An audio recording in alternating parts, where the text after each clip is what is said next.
nagu olümpiamängud hakkavad tule süütamisega, siis Värviviikingi galeriipäev algab alati lõkke süütamisega. Nii, ja pimeda aja silt on ka üleval.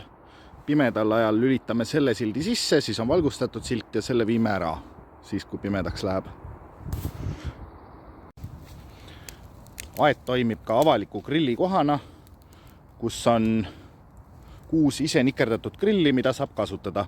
Vorst ja süsi kaasa ja 6 seltskonnaga on võimalik aeda ära jaguneda.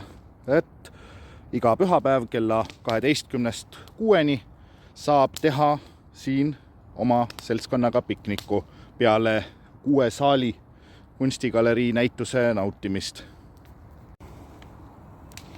Et kõik grillid on ühtlasi ka eksponaadid. Ja see on eriline, kuna sellega saab ka teha ilutulestikku. Et siia saab raketid panna. Eelmisel aastavahetuspeol me tegime ilutulestikku sellega ja grillisime kana. Enne võtsime kana välja, kui ilutulestikku tegime, muidu äkki kana on püssirohu maitseline pärast.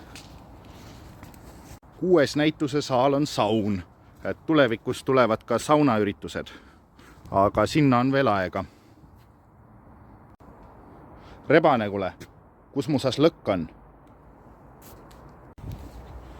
Nii, ja vaatame, ma näen nii perversne välja täna. Pean vist pea ära kammima. Oi, palju parem. Ja otse loomulikult on Värviviikingi galerii ainukene koht Tallinnas, kus on tasuta kirvevise. Oli, on ja jääb.